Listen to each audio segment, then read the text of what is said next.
Hey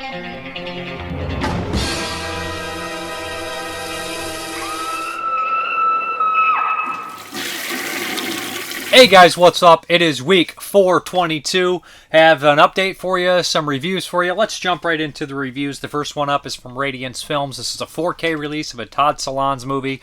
Todd Solondz directed Happiness, Welcome to the Dollhouse. This is a kind of a semi-sequel to Welcome to the Dollhouse, made in 2004. Palindromes, and Palindromes is basically, a name that is spelled one way. If you spell it backwards, exactly the same way. It's a very strange, unique movie. If you know Todd Solondz, he has a kind of I don't even know what to call his movies, a drama, comedy, disturbing in a weird way. He has kind of his own, style. There's no one quite like him in the way he does things and stuff. So essentially what we have here is this young girl who, in the very beginning, we have these interactions with her mother, Ellen Barkin, and her father, Richard Messer. Both great actors, very, long, great careers, interesting careers. And the character, the little girl, constantly changes as different actresses, and you don't know if they're getting to the point that this could be anyone, or maybe the idea of you're a different person from day to day, or just kind of some weird, somewhat artistic, just bizarre choice to kind of keep you guessing or whatnot. I do feel like there is some obvious kind of social messaging or something in there that makes you kind of get the gist of it, kind of changing of that character between, skinny, older, overweight, all that kind of thing like that, because you're million different people or a million different emotions or whatever, how you feel it. But essentially what happens is our character is at a funeral. And it brings up a lot of questions about what as a young girl, asking her mother and stuff. And she becomes obsessed with the idea of, having a child of her own, someone to love, all that kind of weird stuff like that. Not weird, but gets the idea. At a very young age, she's obsessed with having that idea of someone like that.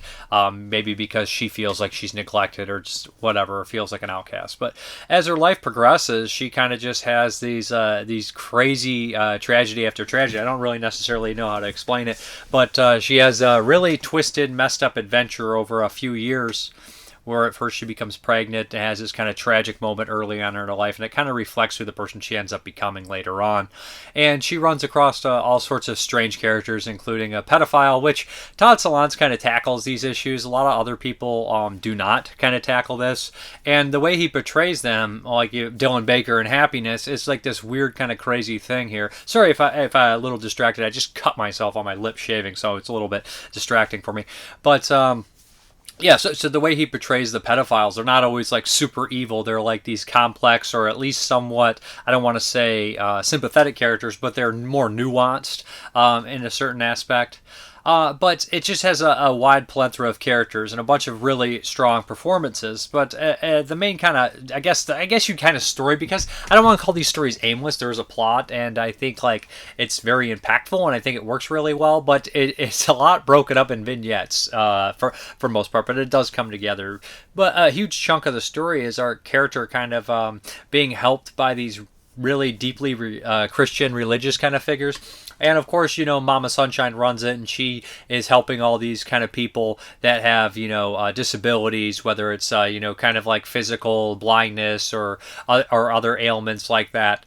But they're kind of taking all these people into their Christian wing and having like this Christian rock group and all this kind of stuff like that, pop group. And it becomes almost to a certain point where it's like ridiculously satirical or parody, but it also feels kind of grounded. And at times, like, you're like, oh, this is like this sweet group of Christians, but there's always going to be this kind of underlining evil within it. But it's never so black and white. It never really ever portrays everything so clear cut. Like Mama Sunshine, although she may be involved with some more bad people within her group that maybe she doesn't know. Like, it's all this weird kind of aspects in that aspect, right? Where she is actually helping people at the same time, but the underlying group is really fucked up. And Todd Solondz is not afraid to tackle subjects of pedophilia or abortion or child pregnancies and all these kind of things like that. And as awkward. He's a master at being awkward and mixing it with like this layer of comedy where it's just like nervous laughter, but at the same time it's so fucked up and twisted, but also absurd, but realistic. You can't help but laugh at certain times. And the way he uses it, the situational stuff, is just unlike any other, because I think that he's a director without bounds. I think he's unafraid to do things that a lot of other people would do.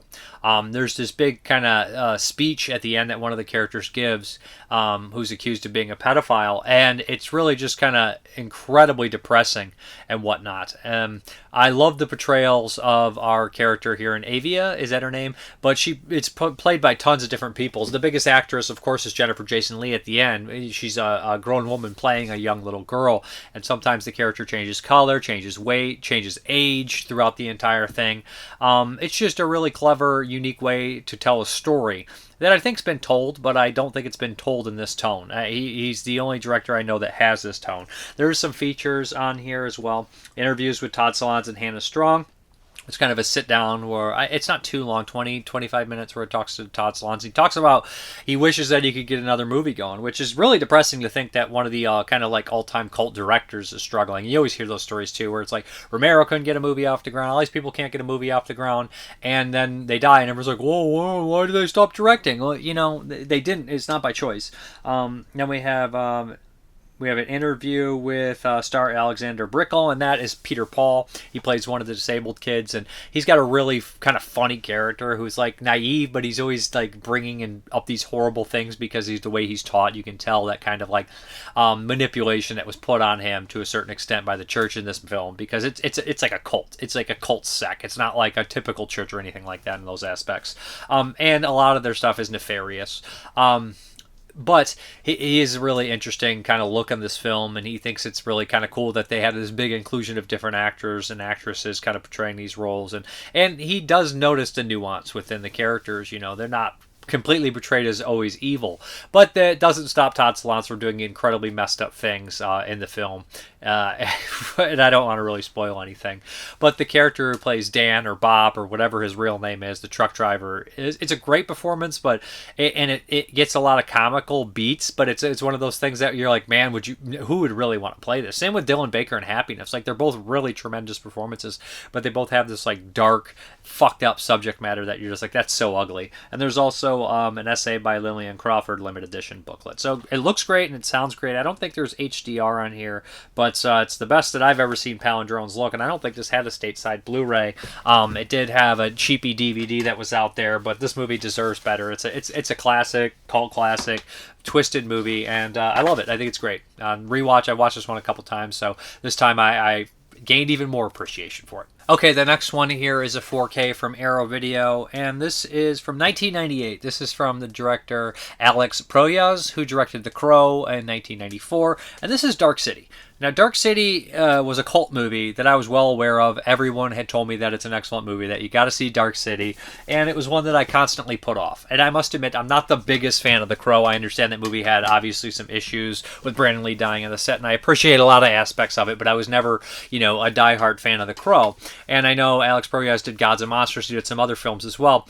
And he's definitely this kind of director that has a great visual eye. He is somebody who is, I don't want to call it like an auteur, but he has an incredible, look to his films, and he's 100% dedicated. So Dark City, I'd heard that it was a great film, sometimes often mishated film, released originally in theatrical cut that kind of dumbed it down for the audience because it was just too weird. It was not going to appeal to the mainstream.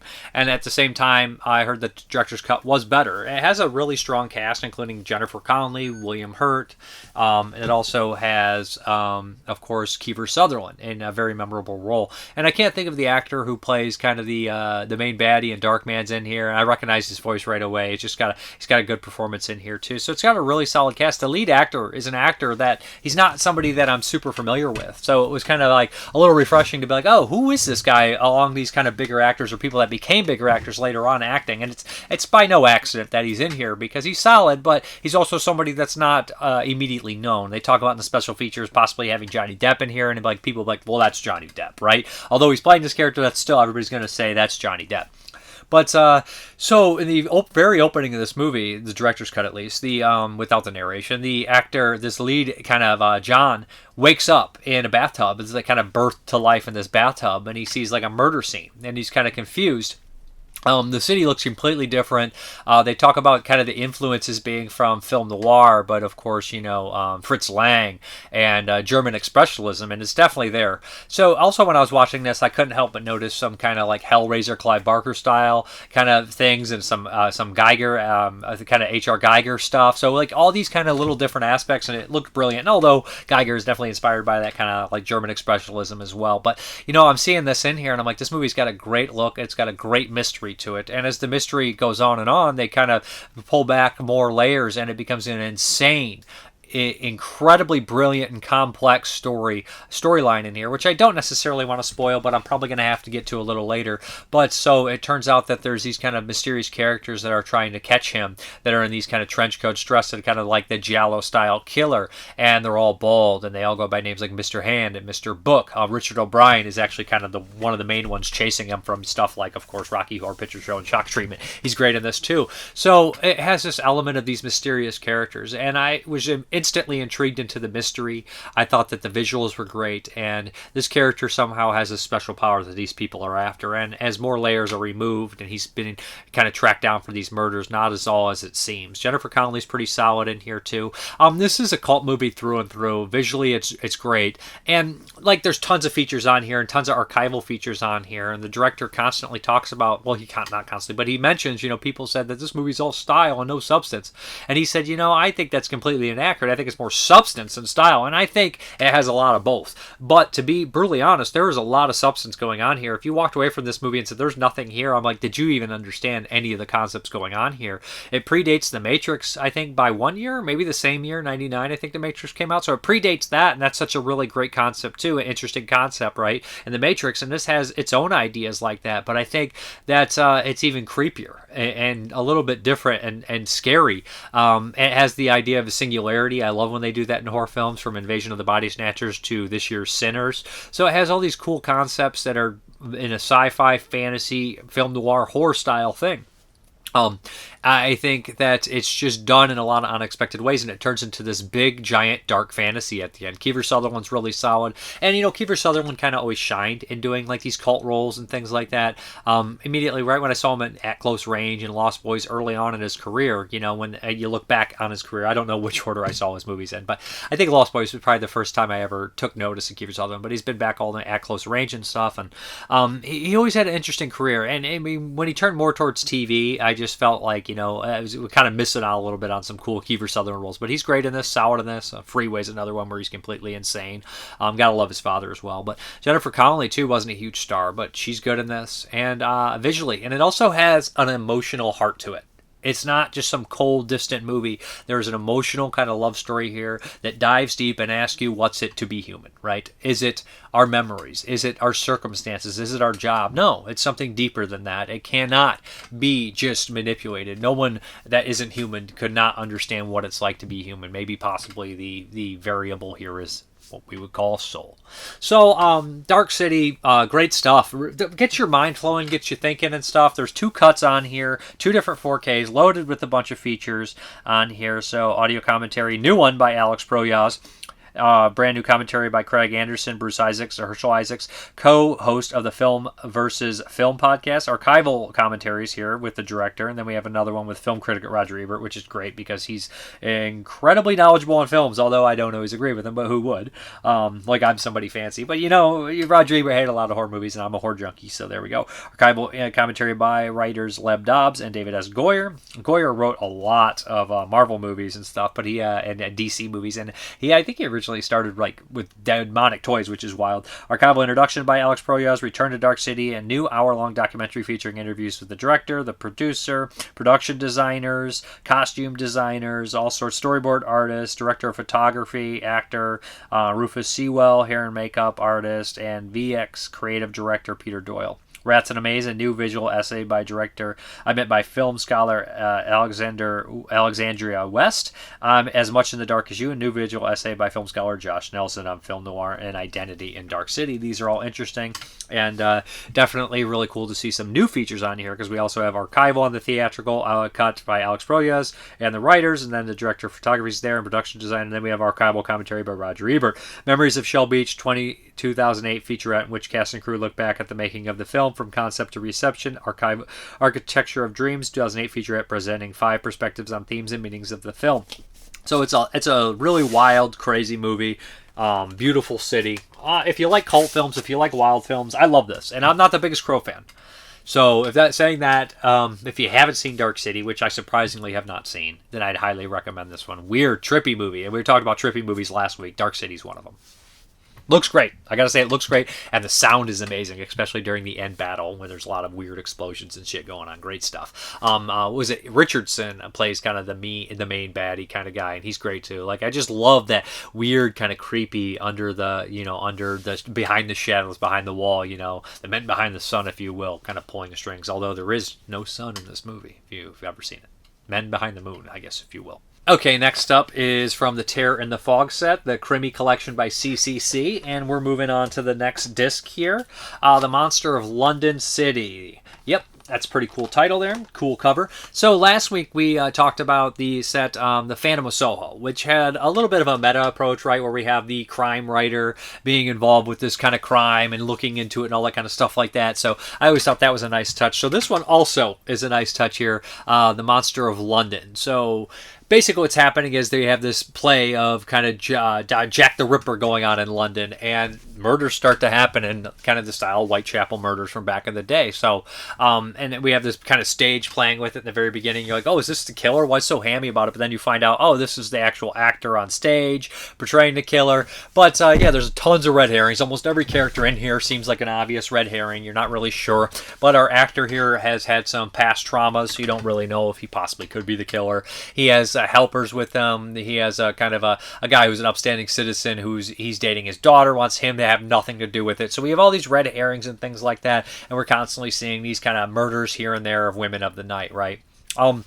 So that's kind of the plot, the setup, and everything like that. We do have some drama and some like police work and things like that. But there's some good like scenes in the foggy London and everything like that. And it's always funny when Germany does London and things like that. And they actually joke about that in the commentary. I think it's Kim Newman and I can't think, was it Forshaw? But they joke about that. Like, it is really hard to sell these movies in London, right? Because Germany doing London. But it's funny when they did the Italian movies, they'd sell them everywhere and things like that. But for some reason, I guess it really was pretty obvious that they did not understand London or the dubbing or anything. Something just didn't translate very well, I guess, is what we're getting at. I think they mentioned that in this commentary.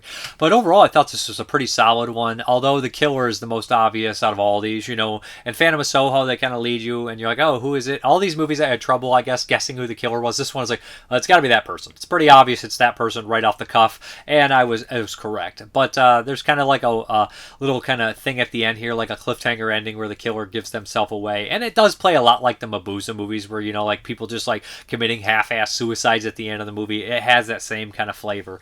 Overall, I thought Monster of London was a pretty solid krimi. I don't know where it ranks within. It's not as good as Phantom of Soho. I think that one clearly is the top of the heap so far. But as far as the special features, we have... This isn't right. The Phantom of Soho 64 bonus feature. That's on the different one. Okay, we're way back. The new audio commentary, Monster of London by Kim Newman and Stephen Jones. Sorry about that. Brian Edgar Wallace and Air. New interview with producer Alex Brunner, manager, director of CC's Film, and daughter of Arthur Brunner, who produced all these movies. There's a lot of good information about him on the Dr. Mabuse set, talking about his life and everything like that. And Passing the Blade, new video essay by Alexander Heller Nicholas, exploring the influence of Wallace Krimi on the Italian giallo and American slasher film. That's pretty cool too. And with a name like that, she knows a lot about movies, so she's going to do some deep diving and connecting it to stuff like Happy Birthday to Me and all sorts of stuff like that. And Happy Birthday to Me is kind of very much like a American-Canadian kind of production thing, but it feels very much like a giallo at the same time. So I think it is kind of more of in line with a krimi than a lot of the other slashers or giallos. So yeah, good stuff. Okay, this next one I couldn't help. I couldn't wait to watch it. And this is Vinegar Syndrome. Just put this out 4K, dirtier cut, and the theatrical cut of Dirty Work from 1998, directed by legendary comic genius Bob Saget, starring legendary comic genius Norm Macdonald. Also got Artie Lang in there. Also has legendary comic genius Chris Farley. There's cameos from everybody from Chevy Chase to Don Rickles to Gary Coleman to Adam Sandler, John Goodman, Chris O'Donnell is in here. McDonald as the villain. Of course, you got to have Shooter himself to play the asshole kind of proper, the big kind of what is it? He's like a guy with land, a property manager kind of guy. He's an asshole rich guy. But there's just so many people in here, so many great gags. This is my all-time favorite comedy. This is a movie that I saw right when it came out on VHS, and me and my friends watched this on repeat. We had that definite love for this kind of style. I was a kid of the 90s. I was born in 86, so throughout the early 90s and everything like that until the mid-90s, I grew up with these kind of guys from SNL, like Adam Sandler and Chris Farley and Norm Macdonald. And Norm and Sandler and Norm and Farley were probably the two funniest people to me, direct link to my funny bone. So them being in a movie is always something that I absolutely love, hence why I really like Billy Madison as well. Also love Adam Sandler back in the day, so these three guys being in here was great, although Adam Sandler's role is very tiny. This was my first experience with Artie Lang, of course, but he'd go on to be in the Howard Stern Show. He made another really great comedy called Beer League. If you like really cheap, like funny, just raunchy kind of comedies, it's in line with this. It's more low budget, not as well done. But essentially, Norm Macdonald is kind of a loser. His best friend is Artie Lang. And Norm just kind of, Mitch Weaver is his name, and he screws up everywhere. He gets fired from all his jobs. His girlfriend just broke up with him. He just got fired from Aldo's Pizza Restaurant, right? In a hilarious scene here. And now he has to move in with his best buddy and his dad, Jack Warden, another classic, amazing actor here. Jack Warden suffers a heart attack, and it's up to these guys to kind of try to scrounge together $50,000 to pay for a heart surgery that Chevy Chase, who has a gambling addiction, is going to do, because he's going to move them up to the top of the list. So it's basically their exploits of ridiculousness, trying to find jobs until they eventually decide, as kids, we never took shit from no one. We got a bunch of revenge. The opening, Norm Macdonald explains that. So they open a revenge for hire business. And Artie Lang says, I never heard of a revenge for hire business. So they do this. They have all sorts of weird clients. It leads them, Norm Macdonald to love, and it leads them to hijinks. They get involved with some powerful people of the city, and they ruin opera at the very end. They bring all the characters that they ran into to help with it. It's absolutely hilarious. There's a lot of reoccurring gags. So every time Norm Macdonald, he gets in a fight and he gets thrown out, or he does the throwing, gets thrown out of the buildings, through the glass, into the dumpster, and to the point where it gets absolutely so absurd in the style like a Billy Madison or something like that, where like Sam, who is Artie Lang's character, ends up walking out of the building, and you just see like Norm get tossed out. Now, this is obviously a product of its time, and there's a lot of jokes that I hate saying this every fucking time, but just like gay jokes that are probably offensive. But to be honest, if anybody's ever seen Norm's stand-up or Norm's kind of comedy or how he delivers things, I never found Norm ever offensive. I just don't, when it comes to comedy, I don't really get offended. But Norm just has certain timing, and Norm is kind of his character, right? He plays this certain character where he's like, yeah, like that. And he just tells long stories or ridiculous things, but he's always clever and funny. And if he knows he's wasting your time, it becomes even funnier.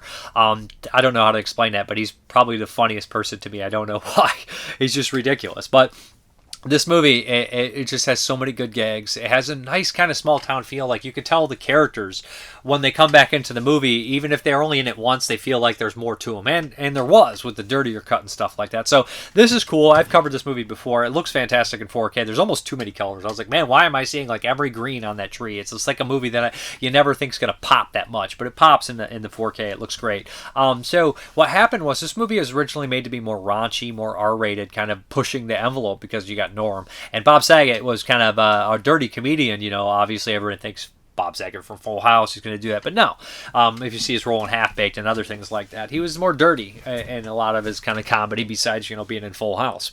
But so it was kind of a more dangerous movie. So they had to cut some of the language and cut some of the scenes and things like that. So the dirtier cut cuts out a couple things, like the small person from the circus with Rebecca Maine Stamos. That scene's gone.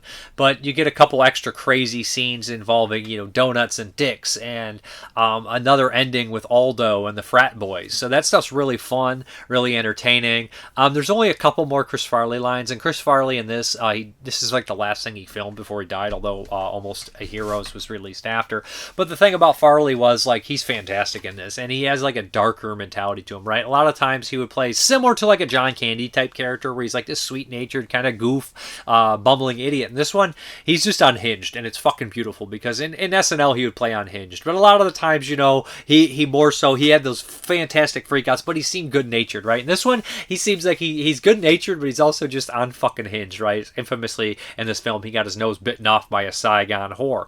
I love his scenes because the actor or the character that he's going opposite with is Mazzetti, and that he runs the bar. So the backdrop of this movie is a lot in a bar. You know, loser characters, they're gonna hang out in a bar, right? But Mazzetti, it's very funny because Farley's always over the top. He's like, and Mazzetti's like, yep, hey, there's Mitch on TV. Just so nonchalant, just funny back and forth. These guys, everybody involved with this is like comedians. The writers and stuff worked on SNL. One of the guys is in it too. They have these little pop-ups in here. So it shares a lot of the same cast from the SNL, a lot of the same people you see pop up in Billy Madison. So if you like that style of comedy and somehow you miss Dirty Work, it's a shame. I think it's just the gem of its time. I think that for me, it's very much nostalgia, but that's like comedy is so subjective to me. Like, right, I can't say, well, it's funny because you can break down the timing. You would say why it's funny to you, but a lot of people just they shape your comedy as you grow older, and when you're young, and then you kind of grow older, and you still have that kind of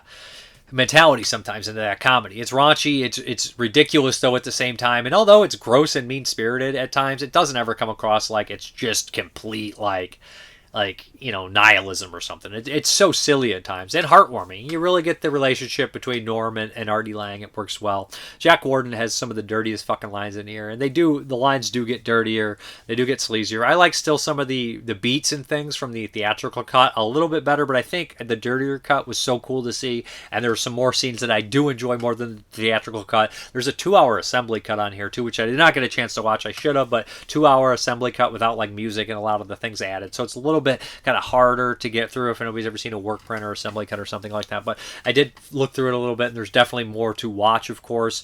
But when you're looking through this kind of stuff, and you know,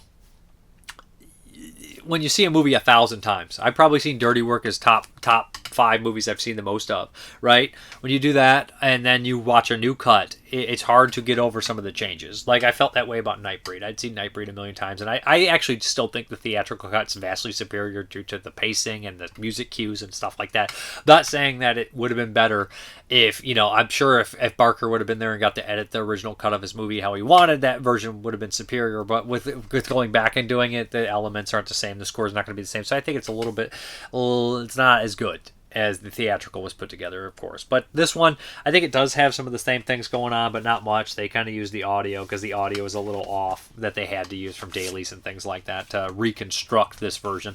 But as far as the features go, there's a bunch. Contains the 82-minute PG-13 and the 83 director's cut, dirtier cut, HDR, of course, newly scanned from restored 35 camera negs, following sound options 5.1 to point stereo mix, commentary track with co-writer Frank Sebastiano and Mike Hunchback from theatrical cut, and the commentary track with co-writer Frank Sebastiano and co-writer actor Fred Wolf for the dirtier cut. Also included on the Blu-ray, everything that the 4K has, but we also have a bunch of features. Note to self, doing dirty work. Newly produced making of documentary featuring interviews with cast and crew. This has everybody in it, from the guy who gets pissed on to Boyd Banks. Lord knows I have. And a bunch of other bigger players in here. It's a really great one. I mean, the actress who plays, I can't remember her name. He calls her Mildred at the one point. Mildred! Hey, Mildred! But I can't think. She's Kathy. She's not in here. Taylor Howard, I think, was her name. And, of course, Chevy Chase is not in here, Kristen McDonald, but everybody else seems to pop up in here. And then a newly produced making of documentary, like I said. Hey, Jim, it's Norm, an interview with actor Jim Downey and co-writer Frank Sebastiano. The Last Word, interview with co-writer Frank Sebastiano, co-writer Fred Wolf. Front Row, interview with assistant director Alan Goldbloff. Cutting Dirty Work, an interview with first assistant editor Ryan Falsley. Excuse me, an interview with co-writer actor Fred Wolf. Revenge for Hire, an interview with co-writer Frank Sebastiano. Oh, Artie Lang's not in here either, unfortunately. Face First, an interview with Norm's stunt double Brian Jagerski. Fully Loaded, an interview with actor David Keckner. Nosebiter, an interview with actress Un Park, Quicksand, and an interview with actor Kevin Farley. Of course, Chris Farley's brother. He has a good role in here. $2, an interview with actor Jim Downey. He's fucking hilarious. He's also the guy in Billy Madison, My Wife, the whore. 2-hour assembly cut of Dirty Work, source from video, alternate extended ending, original trailer. So how can we go wrong with that? Trailer Howard was that actress's name. But it's got a booklet too. This is one of my all-time favorite movies. It has a direct funny bone to my heart. All the gags, I still say them someday. It's not all the time to my friends or anything like that. But 180 easement over a 90 on a 180 Besman, that's gonna be a problem. What's the problem? We lied on our resume. We knew nothing about construction. When is lunch? You're fired. Just a million lines. Looks fantastic. Sounds pretty good. Although I don't know if the 5.1 is on the dirtier cut. It might only be on the theatrical cut. But yeah, like having both versions. It was a treat to see it all put together finally. And everybody had so many nice things to say about Chris Farley and Norm Macdonald and Bob Saget and the special features. They seemed like they were very loved people, and they wish they were still around. I mean, that's pretty much what even people that didn't know him seem to think that kind of way. They just wish these people were still around making, being out in the world and putting great stuff out there for everybody, spreading joy and comedy and whatever else they were going to spread. But yeah, great stuff here. Dirty Work, love it. Great release from Vinegar Syndrome. Okay, this next one here, I missed when it initially came out. But I decided to check it out because we had Bring Her Back coming out. So I was like, you know what? I need to watch Talk to Me. This is a 4K here. Got it on sale, I think Black Friday or something. But this is an Australian film, and the director's one of the Philippou brothers. They're two brothers, twin brothers, I imagine. And, I heard them. I watched this, and I really liked it. But then I listened to their comment. I listened to them on Last Podcast Network, and I was like, oh man, these guys are hilarious. They were great energy to be on there talking to Henry and Ed Larson. So just seemed like genuinely good people. So Talk to Me. I didn't know what to expect. A24. A lot of people really liked it. A lot of people really hated it. So I'm going to be honest with you. I'm really burnt out on a lot of the trauma, grief dumping stuff. So I'm like, I don't know, man. And I'm not saying if anybody likes that stuff still. I do like some of them if it's incredibly well done or something different. I might get behind it. I might love it. Hereditary and Midsommar I thought were great. Some of the other movies I thought were great. The Invitation. But over time it might become oversaturated, or maybe I've moved past that, or maybe my own life experiences have twisted how I think about these movies to the point where now I'm just completely bored with a lot of it. So I was like, Talk to Me might really bore me. I'm not really sure what's going to happen here. But I noticed that they used the grief in this one as a vessel for the mythos of what this hand is, and I was like, that's what I can get behind. I love that. And they did something a little bit different that I necessarily have not seen, although it shares kind of tropes or things that we've seen in other movies, like the hand and everything, and they're talking to the dead through the other thing, but it does something a little bit different. So essentially all these kids were gifted. One kid was gifted this hand that's kind of cast up, and it's supposedly the hand of a person wrapped up in here who used to be able to communicate with the dead. That one hand. So obviously severed, they're probably dead. So these kids take it to parties, and it's like a high or a dare or the ultimate kind of adrenaline thing. They sit down, touch the hand, and say, talk to me. And what happens is they could see a random dead person. Kind of like It Follows, right? When you don't know who's going to follow you, it's just a random dead person. It's like, oh, that's really interesting. So, and then they have to say, I let you in. And the body can possess them for up to, they try to keep it like 90 seconds, kind of like Flatliners or something like that. So they have this like kind of runtime, and all the people watch it, and the people do really twisted, crazy things. But the person who's happening to gets kind of like a thrill from it. And one girl had recently just had some family loss. Her mother had died in a real tragic, fucked up way. And so she's going through a lot of it. She's really close friends with this family, the sister and the little brother. But there's obviously some stuff going on, and just a lot of drama and intricate details about their life to a certain extent. So she one day does it, and she's held on a little too long, and it kind of messes her up. So she starts to see kind of people into the real world. And you kind of realize that possibly if you hold on too long, that they can somewhat start to manipulate and get into the real world and change things. They decide against their best, the best intelligence to let the young brother do it, and he ends up incredibly hurt, incredibly fucked up, and in the hospital. In the very beginning, we kind of see what could possibly happen if you hold on to the hand too long, maybe suicide and violent and all these kind of things like that. So this young brother is really fucked up. So that's kind of the whole plot of the movie. It ends on a really dark note, but not as dark as it could have been, but I think it ended on the right note.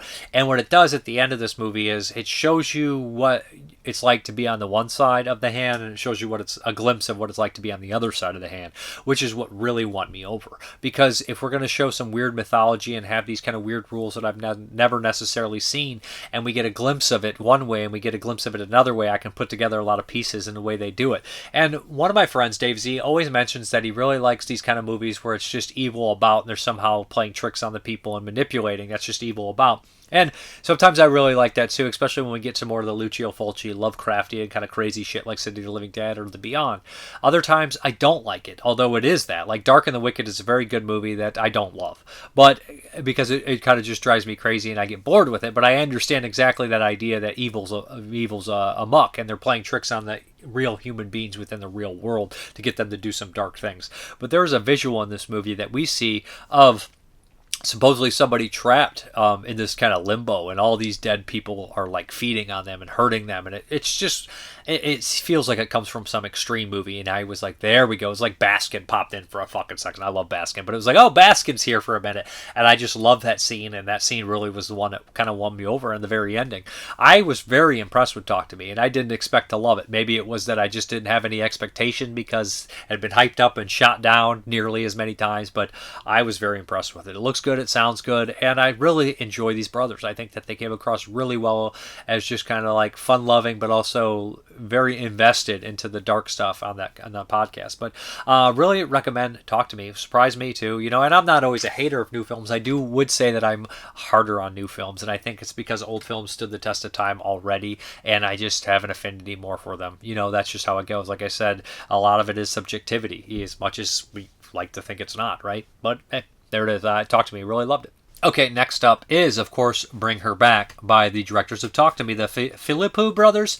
And this one, again, an Australian movie, again, dealing with grief in a lot of ways that Talk to Me dealt with. Now, I said Talk to Me was kind of the grief was a vessel to get to the mythos. I think this movie is more so the mythos is a vessel to get to the grief, if that makes any sense. Now, I'm going to talk a little bit about this, and then I'll get into some spoilers here. So, what we have here is a couple younger kids. One kid's 17 and takes care of his kind of slightly disabled daughter. She has kind of an eye ailment where it's like partially blind, and their father dies, so he has to take care of her. But they have to move into like this kind of like adoption kind of house where the lady from Shape of Water is the one. She used to be a genuinely she's like a sweet lady. She has a reputation of being somebody who did really well in the community, but she's going through it because she's also suffering from her own form of grief. So we have these two kind of grief kind of families coming together, and at first right away this isn't going to work out. We have this idea there's a strange boy wandering around and he's all messed up. So I will first and foremost say that the acting from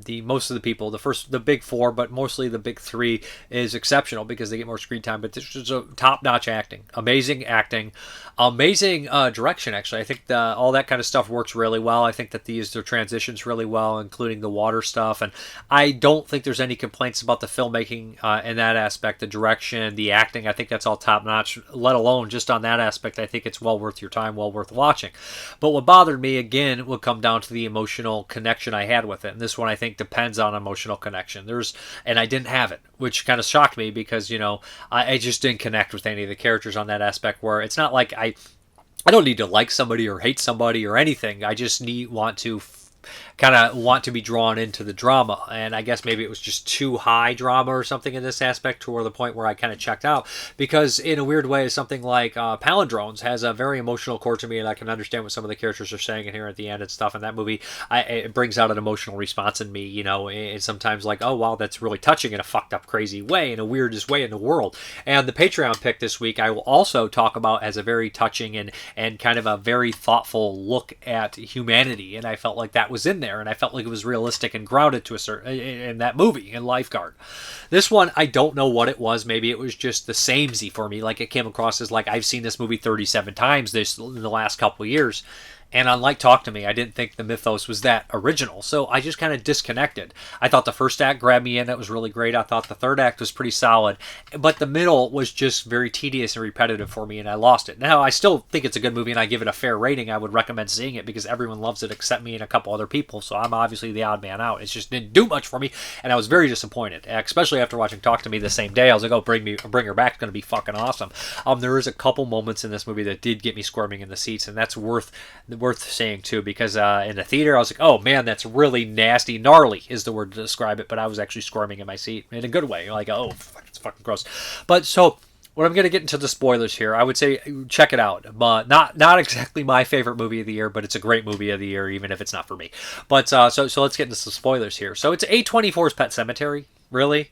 Obviously, the person can't, go on without grief. They can't let their daughter die. But it does add some weird kind of mythology in the aspects that the person connects with some sort of demon or something like Dark Song, right? Where it's reached out to this demon to carry out, or angel or what entity, to carry out their bidding to get what they always wanted. So it has a certain amount of rules to it where they don't, I think like with a tutorial online and stuff, so that's how the character figures it out, which I think is kind of actually probably realistic at a certain extent, but what it is like putting this vessel in a character, similar to Hereditary too. So like, it's literally just like, yeah, Hereditary, Dark Song, then we have some Pet Sematary, and it doesn't necessarily mean it's bad because it's lifting from all these other movies that are, pretty much do what they're supposed to do well. But it just came across to me where I was like, okay, I get it. I'm just bored now. Like, I'm really bored. I'm really bored of this. And I don't know why I couldn't connect to it. Like I said, the acting was great. The direction was great and all that kind of stuff. It just became, at a certain point, I knew where it was going within the first 5 minutes. And I started to lose interest. I was like, okay, I know what we're doing. I know where we're going. And I'm no longer invested in this. Maybe it's my own personal experiences with grief or trauma or whatever anybody has. Or maybe it's just the oversaturation for me. And maybe in 5 years I'll watch this and when I haven't seen a million of these and be like, that's great, But I also don't have the same problem with oversaturation of slasher movies from the 80s. Maybe it's because I'm looking back on them. Or maybe it's just I look at those as historical references and I have fun with them. Or maybe it's just because they are usually silly or goofy or have some sort of layer of fun to them. So when the fun is there, you can watch all the most repetitive crap in the world and be fine with it. I don't know. I do not understand exactly how it is, but I understand why I just like this one and the reasoning, but maybe something similar I wouldn't. So Bring Her Back, you should watch it. It's good. I like it. I just don't love it, and I expected to love it. And maybe people are, well, that's your expectations. No, I didn't really have expectations. I figured it'd be worse than Talk to Me, because I like Talk to Me so much, and the trailer didn't do much for me. So I was like, it'll be all right. It'll be good. It'll be at least a 6 or something, and it was. But I got my hopes up a little bit, so there is some expectation. I was just incredibly disappointed with Bring Her Back, but that's just me. Okay, we're getting to those 1982 movies. And first up is Sex, Gewalt, and Lang, whatever it is. It's German, of course. And this is more so just kind of like a short anthology, like a bunch of shorts in here. Produced by, Jörg Buchterets, longtime producer, did a lot of his movies. And Jörg Buchteret did some of these shorts. I don't know if he did them all. Not much information on this. There was like 5 volumes of this. The first one came out in 82. I think they're all from 82 or before, from my understanding. But this does include the infamous kind of Adolf Hitler in the bunker one. So I think there's like 4 or 5 shorts in here. None of them are in particularly super memorable. We have one with a couple crazy like killers and like cross-dressing going around killing people on a beach. That one's semi kind of memorable. We have one where there's like kind of some traffic incident and murders and that kind of aspect. And the Hitler one is kind of memorable. Hitler's last day in this bunker, he creates these kind of Frankenstein monsters. They immediately wake up and just rip his fucking head off. Only if World War II would have happened like that instead. So we got these different shorts and things like that. Some of them are relatively quick to the point where they barely become constitute as shorts. It's not great. It's not amazing. It won't ever be as good as something like the, Jörg Buchterets feature films like Necromantic 1 and 2 or Schramm or Der Todskin. I love those 4 films. I think they're great films. And I think his segment in German Angst isn't horrible either. I like his films. And I think Hot Love, his short from 85, is also great. These are very amateurish, very cheap, very low budget, but somebody's got to start somewhere, and they're more of his comedic, silly side, right? He did another one called Captain Berlin, which was a feature, but he did a short in 82. I can't find that. I don't think it's horror-oriented, so I feel I'm okay to skip it. But overall, this is just an interesting kind of curio. The one I watched was clearly from some VHS mail order thing where it had all the trailers at the very end. It kind of broke down all the things like that. But overall, I think it's maybe interesting if you're a big Jörg Buchteret fan or a big kind of shorts fan to seek it out, German horror fan. I used AI subtitles, so they weren't great, but they worked decent enough for the 4 or 5 shorts that were on here. But yeah, weird film. Okay, the next one is a Danish film from 1982, The Parallel Corpses. Now, this is about an hour and 50 minutes long, and this is more of a thriller. Now, they're like a serial killer in the plot description. He's not a serial killer. He kills one person. Come on. But yeah, this is a strange film about two kind of scumbag kind of criminals, different kind of criminals though. One's kind of just a sociopathic kind of character that works in a morgue that will do anything to get money. He'll do anything to advance and get the money and greed and things like that. And one is a rich kind of guy who married this woman who runs a company, and he's having an I don't want to spoil that part because it's kind of a nice little kind of twist on here. But the basic gist of it, before I get into spoilers, is somebody murders somebody and they hide their body in the kind of morgue in the the kind of place and put it under the coffin, but they don't realize that the person who's running the place pickpockets the bodies and ends up discovering this body and somehow traces it back to this person and decides to start blackmailing them. But yeah, this is going to be these kind of two criminals kind of pit against each other, and in a lot of aspects it's a lot of fun, but it's weird how meticulous this is. This movie, it doesn't do like flash editing or montages or anything like that. There's times when it's just stationary cameras, like, we're going to watch this guy for 5 minutes do something. And I'm like, you think this would be boring, but for some reason you just feel like you're lived in. It's very lived in, like you're there. Like, hey, I'm watching this guy eat a fucking sausage and drink some coffee or drink a beer at this place. But it just works. I don't know how it works, but it makes it kind of personal with these two characters and everything like that. And I actually ended up really liking this film. I think it's a really well done film, even though it's just a bizarre kind of film making techniques. And a lot of people say poorly directed. I think it's very meticulous. I think it's purposely done like this. You know what I mean? I don't think that they were like, hey, we're just going to put one stationary shot or we're going to stay on this character for a very long time. But for some reason, it doesn't bore me, even though it's not in English and it has these long shots and everything. That could be very tedious for a lot of other people, but for some reason it really works. It's a thriller, and I don't want to call it tight because it's an hour and 50 minutes, and it doesn't. I don't know if it has an hour and 50 minute story, but it's kind of drawn out, but in a weird way where it's kind of just like lived in, where you know these characters, right? And you're just watching them go through their day to day in a lot of aspects. But well done.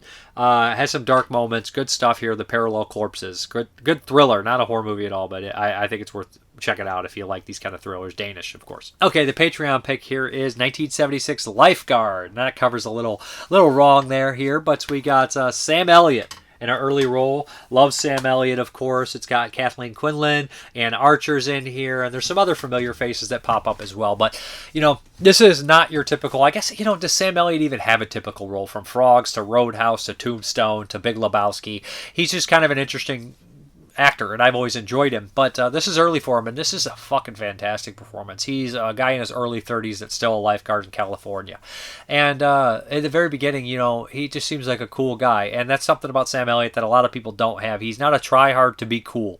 He's just effortlessly cool. That's the only way I could explain Sam Elliott, not over the top and everything like that. But this movie kind of gets to the point where he is starting to question his life decisions and all these kind of things. And like everybody around him, he runs into a guy at the beach that used to go to high school with him, and he says, hey man, what are you doing? You're still a lifeguard. And he's like, oh, he's like over here selling Mercedes or something like that. I can't remember the fancy car he's selling, and he offers him a job.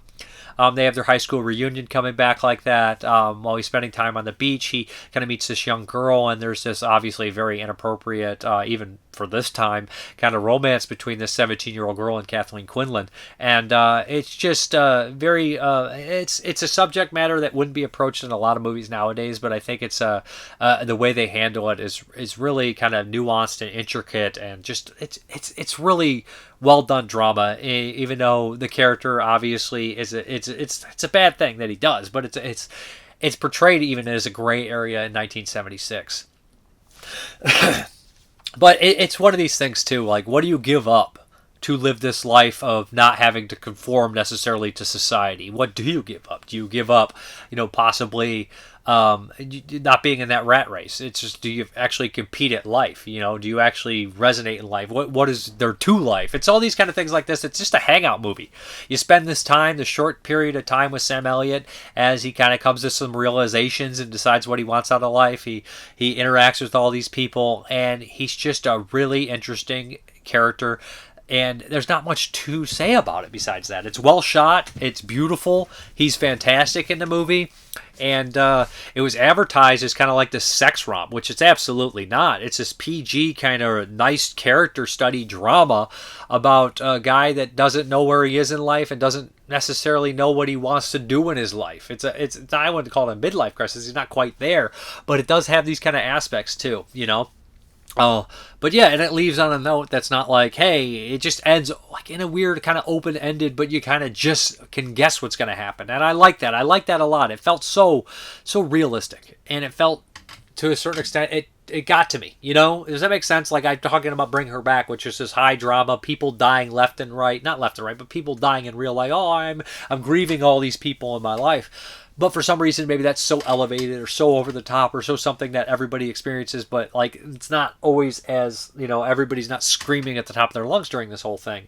But this kind of sad, morose, or contemplating life, nature thing feels more real, feels like the everyday, and seeing a glimpse of that is just more impactful sometimes than saying, people like watch their parents die in movies a million times. I don't know how to explain that, but, sometimes just that, like, you need a drama or something that's just a little step back that feels more real than something that's so over the top at times. So I love this. I thought it was great. I thought it was a really good movie. I thought it was beautiful to see, California in the 70s, timepiece as well. And I love that he goes back to his high school reunion and, they all have great jobs, but they all look 10 years, 15 years older than he does, And they talk about in the commentary, they say he looks older than he is. If they said he was 40, it's like, yeah, but he looks good. A lot of his contemporaries in the film don't look nearly as good as him. They look old, they just look a little run down. And they even he jokes about that with his boss in this. He's like, his boss says something along the lines like, my brother makes a lot of money, but he looks 50. And he's like, they're probably in their 30s talking about that. But as far as the special features, we really only have the one audio commentary by Jim Healy and Ben Reiser. And Jim Healy, I think, is Pat Healy's brother, and I think they've done commentaries together. He sounds a lot like Pat Healy, the actor. But it's a good commentary. They talk about, the time in Sam Elliott's career and other people's career and how this resonated and the advertising and all that kind of stuff. They do a really good job. But Fun City did a really good job with this release. It looks great. It sounds great. And there's also that whole kind of getting too old to be a lifeguard physical moments in the movie too, and you get a glimpse of his anger, and he's just a very well-rounded, realistic character, and Sam Elliott is really good at playing that. And normally you kind of just see this tough exterior or this cool exterior like Big Lebowski. He's almost a character type, right? He's really just a character type. But in stuff like Tombstone too, I just love him in that movie. And the funny thing is, my dad looked a lot like Sam Elliott. If it's old pictures of my dad or anything like that, he was pretty much a shoehorn for Sam Elliott. So like watching him and watching this movie and seeing like how he thinks and things like that, he reminds me a lot of my dad. Not just because of the look, just because some of the ways he carries himself and portrays himself and things like that. Not necessarily, sleeping with the underage girl, but just sometimes how he interacts with people and how he's relatively calm at times, but he's not always calm. But love Lifeguard, great stuff. Looks good and sounds good, and just the commentary, but the commentary is solid and good stuff. Get these questions, comments, and concerns. Let's get these questions, comments, and concerns. Ken Coakley, The Godfather and The Godfather 2 are two movies that interlock into one great story. That's why the two films are my all-time favorite film. This is the case of the film being much better than the novel written by Mario Puzo. In the book, Puzo keeps harping on Sonny having a huge wang-dang doodle. Sonny gets as many mistresses as he wants as long as it isn't his wife's vagina getting ruined by Sonny's one-eyed trouser monster. Okay. There's also a sequence in which Johnny Fontaine attends a Hollywood party where two sex performers do the deed on the expensive floor while the movie stars watch on.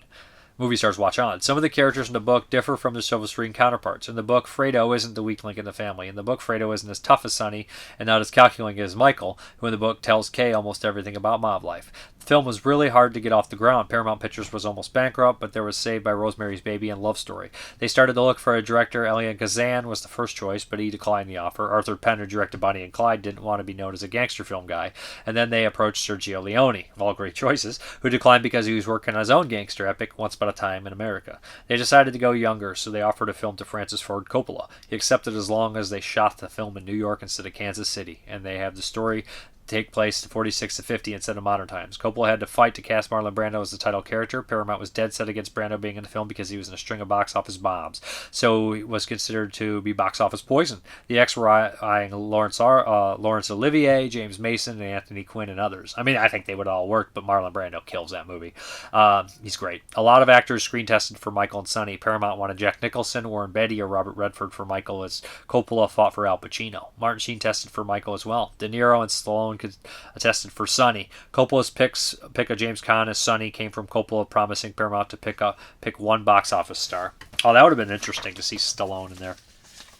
Now about the movie itself. My favorite scene in all the movies is the scene in the hospital after Michael and the nurse move Vito's hospital bed to the other room. Michael holds Vito's hand and tells Vito that he's with Vito now. Brando had tears streaming from his eyes. The tears are real. When the scene, same scene when Enzo the baker tries to light a cigarette but can't stop shaking. The actor playing Enzo wasn't supposed to tremble. The actor had just met Brando an hour before was starstruck. The same scene when Sterling Hayden punches Michael before the punch. A young cop tries to make a Hayden that Michael is a war hero. The actor is Sonny Grazzo, who was instrumental in making the French Connection bust. I almost forgot, in the movie, Sonny gets machine gunned in the middle of the day. His body's riddled with bullets. In the book, Sonny is shot in the middle of the night with a single bullet wound to the temple. I mean, the scene in the movie is badass. Also, Coppola said he did that as a kind of a love letter to, or a homage, or whatever he says, inspired by Bonnie and Clyde, Arthur Penn, you know. Beyond Sour's Ground. Thanks for recommendations, Mr. Park, even though I've seen them all. For me, Half Baked and Cheech and Chong's Up in Smoke will always be the archetype. He's talking about me doing psychedelic, trippy movies. He asked about them. Always be the archetype stoner comedies, and I can't imagine anyone watching Jacob's Ladder while tripping. They might seriously induce themselves with lifelong mental trauma. However, Hallucination Generation was a 60s film starring a young Danny Steinman and had no connection to William Griffey. You must be thinking of either The Hook Generation or Psychedelic Priest. Hallucination Generation is definitely a fair answer, though. I personally found this film to drag quite a bit, though I'm a huge fan of the Friday the 13th Part 5 and Savage Streets. It is cool to see Danny Steinman playing the lead in the film. I guess I should have asked more specifically what are your favorite drugsploitation films rather than trippy movies. I did mean The Hook Generation. I'm getting old. I watched both of those movies. Hook Generation I really like. I think that's kind of a cool movie. But as far as Hallucination Generation, I barely remember it. Some of my favorites would be Fear and Loathing in Las Vegas, Beyond the Valley of the Dolls, Altered States, Brain Damage, and Roger Corman's The Trip. Blood Freak and Something Weird are also must-watches for cheese, sleaze, and bizarreness factors. Yeah, I love Beyond the Valley of Dolls is great. Altered States is good. Love Brain Damage. That's one of my favorites. Then we have Super Saiyan Metal God. I feel less bad knowing someone else hasn't watched Godfather Part 2 or 3. Might need to change that. Me too. Aaron Mazzola, The Alien Maniac is so great. And yes, Jaws for sure. Thank you. Explosive Action. Just got the Crimmy set myself. Did you also pluck up the Eureka's East German sci-fi set, Strange New Worlds? I have not. The first film, Silent Star, aka First Spaceship on Venus, was fun. Was a fun 59 look at what the socialist space exploration would look like with a surprisingly diverse cast. Cool. I'll have to check those out. Nick Will from Belgium. Guess I'm checking out Murder Rock by order of Mrparka. Seriously, though, it looks like a fun watch. And not only one, but two 4K releases. How will I ever choose between them? Fan of Them All was such a fun watch. THX and Amanda Reyes. And thanks. And the Amanda Reyes commentary is a must listen to, informative yet breezy. Yeah, she's one of the best I've ever heard do a commentary. Questions. If greedy developers had destroyed both your home and your movie collection, would you seek revenge, Fan of Them All style? Are they going to pay me? I don't know. I'd have to hear the situation, but if they offer me a shitload of money, I'm going to leave. So I'm like, just take the fucking house. I'll find somewhere else. So it's not really that. I don't think that would happen to me. I'm not going to be like, I'm not moving. I lived in this. I mean, like, I'm not some old 97-year-old, like, fucking gold miner or some shit. Like, hey, I've been living in this house for 100 years. No. Why are horror movies about revenge so successful? Does it worry your audience as almost always on the side of the one seeking revenge? They're cathartic. You know, people, they vicariously live through that revenge, right? They set up these crazy circumstances. People always do that, like, if they did this, I'd do this. It's just, it's cathartic for somebody else, you know, to vicariously live through someone else's revenge, right? See you next week, God willing. And if Morgan Fairchild wants to beautify your neighborhood or give Casa Parker a makeover, unleash the cats. Thank you. Yep, they won't do much except beg for treats. Thank you, sir. Kentuckinator. Hey, Mr. Parker, I wanted to thank you again for the kind reply to the comment I made a few weeks back about going through some relationship shit. It meant a lot to me at the time and still does. I'm in a better place now emotionally. Thanks. No, thank you. Thanks, Andrew. Yeah, I hope you're doing better. It is like somebody told me, you know, it's going to be weird.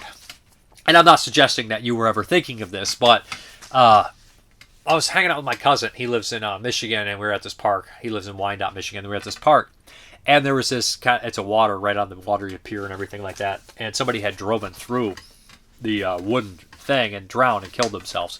And they re-put up the wood guardrail and fence and everything like that. And somebody had carved in here something in there that said a permanent solution for not a permanent solution for a temporary problem.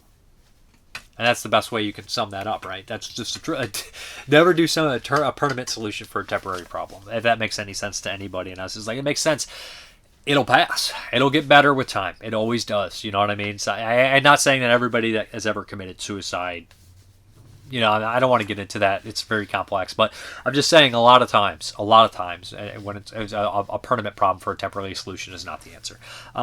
Audio Love. Fun fact, Olga Karlalatos played Prince's mother in Purple Rain. That's nuts. Ilk Vomit. El Topo is a trippy movie, indeed. Diana 1869, The Ugly Stepsister. Total surprise. Love this movie and not a boring moment. You feel sorry for the stepsister first, then Load, then Sorry Again. Great watch. Yeah, for sure. Very new, very detailed character, very back and forth. David Leather, Pumpkin A, fucking A. That's what he said. Fucking A. I prefer the steel. Fucking A. Best show about movies. Watch the show all the time. I'm almost 70. Thanks you for watching for sure. Almost 70. You might be, you're probably not my oldest viewer, but I appreciate you watching and great stuff. Great for watching, man. I appreciate it. I don't know what else to say, but almost 70, man. I hope I'm still watching movies when I'm 70 like this. I'll do it till I die because it's the only thing I got. Not true, but Way Up Dude gives me the thumbs up. Thank you. Saint 3188. Only seen one of these movies, and you don't have to guess which one it is. It's of course The Godfather. But yeah, let's get into this update. All right, here we go. First up, Time to Die. This is from Film Movement. I think classics, the old line. Western here. So don't know much about it. It sounded intriguing enough to grab it from one of the partner labels, Vinegar Syndrome. Big fan of Westerns. I believe this one is Mexican. I don't think it's Spanish, but correct me if I'm wrong here, But, yeah, what else do we got here? Next up is You Are Alone, Saturn's Core. I usually pick up all the Saturn's Core stuff because most of the time they put out pretty interesting low-budget stuff, and I've collected their line up to date. They just announced that David the Rock Nelson Volume 2. I don't know. Maybe I'll get that. Maybe I won't. I don't know. Then we have Bleeding Skull here. Soultangler. All he wants is your soul. That's not much, man. Why don't you say so in the first place? I think I've seen this movie before. I had a DVD. Was it at EGFA? But from memory, it's ridiculous. But who knows? I can't remember. Then we have Criminally Insane 2, a film by Nick Mallard. This is the DeGazer title.